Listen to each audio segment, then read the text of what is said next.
5 steps for finding and booking gigs and the process that you need to take. So makes the acronym SPEAK, SPEAK.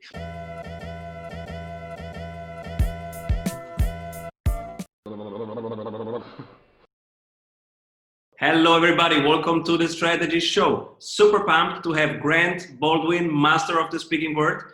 We are going to ask him now the nitty gritty. So I want to get my first speaking gig. How do I do it? So how can I find and book speaking gigs? And how should I really get this thing started? Yeah, Grant, hello. so inside of our book, The Successful Speaker, we walk through 5 steps for finding and booking gigs and the process that you need to take. So makes the acronym SPEAK, SPEAK. And so what we can do is just kind of walk right through that. So the S is select a problem to solve. This is probably the most important part of the process, where you get really, really clear on who you speak to and what is the problem that you solve for that audience. The mistake a lot of speakers make is they try to speak on a whole bunch of different things to a whole bunch of different people, but that doesn't work. You want to solve one specific problem for one specific audience rather than trying to be all things for all people. So once you're clear on that, the next step of the process is the P, is to prepare your talk. And so this comes down to you know what your talk is going to be about. You have kind of a rough idea, but you're staring at a blank screen trying to figure out how do you put it together and what goes into it, and trying to figure out how to tell good stories and use humor and transitions and slides and that sort of thing. So that's what we dig into there. The E is establish yourself as the expert. So this comes down to 2 key marketing tools that every speaker needs to have. You need to have a website and you need to have a demo video. The fourth part of the process is the A, the acquire paid speaking gig. So this is the part that you're kind of asking about that we want to get to, but it's important to realize that you have to have these other pieces in place first before you get that. Otherwise, you're saying, hey, I want to book gigs. I want to acquire paid speaking gigs. We go back to the S, select a problem to solve. Well, who do you speak to? What do you speak about? Well, I don't know. I'll speak about whatever. I'll speak to whoever. I just want to acquire gigs. It's like, no, you got to get some of these foundational pieces in place first before we fast forward to this point. So the A is acquire paid speaking gigs. And then the last part is the K, is knowing when to scale. So a lot of people who are interested in speaking are also interested in writing a book or having a course or doing coaching or doing consulting or doing any number of things. And you can do all the things, but you can't do all the things at once. So something's going to come first, something's going to come last. So you have to be really focused and clear on what it is that you are trying to accomplish in your business and how does speaking fit into the mix. So that's the nutshell. That's kind of the big picture of what the Speak framework is that we cover and teach inside the Successful Speaker. Cool. Do you want to make your sales more repeatable and reliable? Do you want to have less volatility and more growth in your revenue per month? At Strategy Sprints, we do only one thing: strategy in sprints. Strategy means more revenue through a better offer. Doing it in sprints means having more energy in your team every week. Check out if your ROI is as high as it is for most service-based and online businesses and startups we work with, which is over 100%. You can see yours in just 15 minutes by going to strategysprints.com/sales and completing our exercise to know what your ROI would be with our accelerator program. We are ready to sprint. Are you? Now, I have selected the problem and I start. Do I make a list of all the conferences where this problem is discussed and I pay a VA to find out the emails and I send the demo to everybody, or how do I do it? Yeah, good question. So one of the first things you want to do is you want to make sure that everyone in your sphere of influence knows that you're a speaker.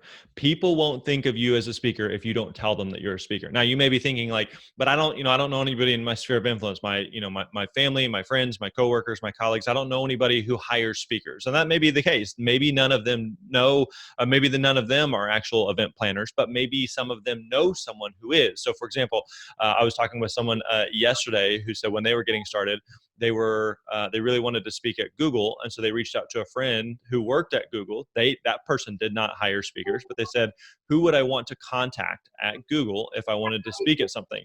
And they were able to connect them with the person that they needed to talk to. And that tends to be the case with a lot of events.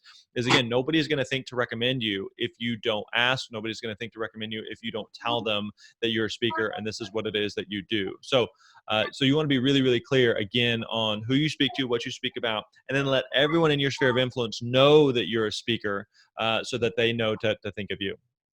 So that's when you say on LinkedIn, I'm a speaker, etc., etc., etc.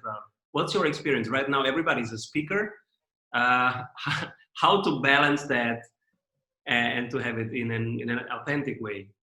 Yeah, well, some of it comes back to what we touched on again on that S, selecting a problem to solve. Because it's one thing to say like, "Hey, I'm a speaker," right? It's another. It's kind of like saying, I cook food. It's like, well, what does that mean? Versus like, I make really, really good tacos. Like some type of very specific thing where someone's like, okay, if I want tacos, I know that this is the person that I want to talk to. Versus just like I make food. Like that doesn't really tell me anything. So someone saying like, I'm a speaker. If you need a speaker, let me know. Like that doesn't tell anybody anything. Versus saying like, I speak to real estate agents about how they can increase their leads from Facebook ads. Some very specific problem and very specific solution that you offer. Now all of a sudden it makes it easier for people to think, okay, I know someone who could benefit from that, or I know someone who could use that. So that'd be one of the big things is, again, be really, really clear and specific in the selecting a problem to solve. Beautiful. So I tell my surroundings that I speak about this topic and that solves that problem. What do I do next? Do I reach out to people who have conferences? Will they listen to me? Yeah, you certainly can. One of the things I would recommend though, when you reach out to conferences, so let's take the real estate example. If you speak to realtors, then there's going to be a lot of different realtor conferences, associations, groups, gatherings, events that may be looking for speakers like you to come in and speak and to help teach and train and support their audiences. So yes, you can absolutely Google, look those up, and I would recommend doing that. Now, when you reach out to them though, you have to be really, really aware of how you're reaching out, what it is that you're saying. The mistake that a lot of speakers make is they'll send some like 98 paragraph email about, I'm so awesome and I'm a great speaker and here's my life story and here's a bunch of links and here's a bunch of videos and yada, yada, yada, yada. And nobody's going to read that, right? So what you want to do is you want to make sure that you are really clear on keeping it short, keeping it concise, keeping it making it personal, that you're not just copying and pasting and sending it to a whole bunch of people. And one of the most important parts of the email is that you want to ask a specific question that gets them to reply. So rather than just sending like a long email and saying, hey, if you ever need a speaker, I hope you think of me, there's nothing to really respond to there, right? So you want to start a conversation. You're trying to start a dialogue with this potential person. So asking something about, when they start reviewing speakers or when they'll start planning their events or some of the speakers that they've had in the past or something that you couldn't easily like search for or find, but you've done a little bit of homework and you're just trying to, again, start a conversation with them. So be thinking about it through in that way whenever you're reaching out to people. Beautiful. Now I start to thinking about the pricing, but we will talk about that next week. But many of our clients who are trying to get gigs, they tell that when they reach out, their price position is really bad. And when other people reach out to them, the price is much better. So what's your experience of this balance, and should one be the main option, or is both viable? And if so, how to keep that balance? Yeah, so here's one of the things that I've noticed is that speaking is very much a momentum game, right? That whenever you're starting in the beginning, the mistake a lot of people, a lot of speakers make is like, okay, I'm clear who I speak to, what I speak about. I've got my website, I've got my video, I've got my talk, and now I just sit back and I wait for the phone to ring and wait for people to find out because I don't want to reach out. I want them to reach out to me, and then we sit and we wait, like I don't want to do that. Like I want to build some momentum. So I need to get some stuff going. So one of the things that I found is that the more you speak, meaning that when you speak, you're going to start to get people who see you, who you get some repeat business, you get some referrals, you get some word of mouth, you get other speakers recommending you, you get other event planners recommending you, but that doesn't happen unless you start the ball in motion. So over time, the more you speak, the better of a speaker that you are, the more people are going to start to reach out to you. But in the beginning, it's just like nobody knows who you are. So you can't just sit back and wait for people to find you. So just because you reach out to a potential event doesn't mean that they won't pay you or that puts you in a bad position. Remember, this is why it means that you get really, really clear about who you speak to and what's the problem that you solve. Because if I'm that speaker who speaks to realtors about how they can increase their leads through Facebook ads, and I reach out to an event event planner who's putting on an event for realtors, I'm providing a solution to a problem they have. I don't have to convince them to hire speakers to talk to their realtors. They're already planning on hiring speakers. I'm just showing why I am a good fit for their event. Does that make sense? So that's the way you really want to think about it, is again, you're providing a solution to a need and a problem that they already have. So it'd be like if it's springtime here at the time of this recording. So if someone came to me and said, hey, would you like for me to mow your grass? And here would be my fee to mow your grass. Just because they came and initiated the conversation doesn't devalue what it is that they're offering, right? Versus if they just sat back and said, man, I'm just sitting here waiting for someone to call me up or to find me. Like, I'm going to be a lot more likely to talk to the person who came to my door, to provide the solution to the need that I have, right? So that's what you're doing in the beginning, is you're trying to get the ball in motion. Cool. And now, what options does one have? So you can reach out to speaking bureaus, directly to conferences. What else? What is your experience? And are some of them better than others? Yeah, I wouldn't recommend reaching out to bureaus, because bureaus, if you can't book yourself, a bureau is not going to be interested in booking you. So, sometimes we have the misconception that bureaus have all these gigs and like, well, you just have all these gigs, we just needed speakers. Like, it's not the case, right? They have plenty of speakers. I've done hundreds and hundreds of paid speaking engagements, and I've done probably 5 or 10 bureau engagements. And so, don't try to build your business based on a bureau, right? Bureaus aren't going to be interested in you if you can't book yourself. All right. So for everyone, like, go ahead and just put bureaus out of your head. Okay. Don't view that as an option or a solution right now, because they're just not going to be interested in you.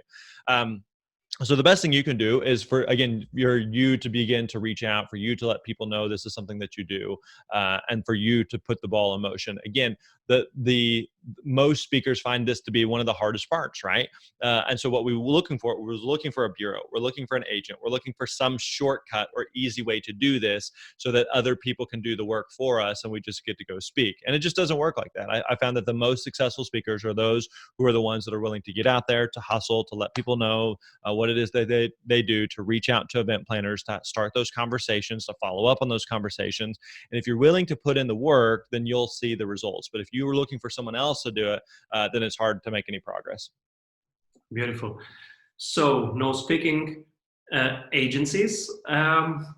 What's the first thing to do? The first list. What should be the first list? The first 100 people. How do we create that list? Yeah, again, you can just go to google.com and look up, realtor conference or realtor event or realtor association or group, or again, whoever it is that you speak to, whatever it is that you speak about. I would not be looking for, if I search for realtor conference right now, it's going to come up with big national events, big global events. That's not what you're looking for, right? Those events are too big. They're looking for big name speakers. But I'd be looking for like local ones. You mentioned that you're in Vienna. So I might look up, what are some conferences that are in Vienna, or ones that are within, a couple hours away or something, or within a small little region, right? Where they can't, those events, they can't afford some big wig national speaker. They're looking for someone who may be smaller, who may be more local or regional. They're still looking for a quality speaker. So I would start by reaching out to those rather than some of the big conferences. So, and you can level up from there. Yeah, absolutely. Right. Because the bigger the event is, the potentially the bigger the budget is, but also the better speakers, the more competitive it's going to be. And so the better speaker you need to be. And so the way that you get better as a speaker is that you speak. It's like anything else. The way you get better as a writer is you write. The way you get better as a singer is you sing. And so the way that you get better as a speaker is you have at bats, you have practice, you have reps of gigs that you've done that helps you to become a better speaker over time. Beautiful. I'm so pumped that you come back. I want to ask you about the pricing, how to start the pricing, get the pricing right, get a better price, and scale from that. So thank you very much, Grant. Thank you. Appreciate you letting me be here. Yes. Bye-bye. All right, man. We all know that working in sprints is better, but how do we know what to work on? You're in luck, because we have a 15-minute exercise that will give you complete clarity on where to take your project next. Go to strategysprints.com/sales to complete our short exercise and meet one-on-one with an expert sprint coach to identify your number one bottleneck.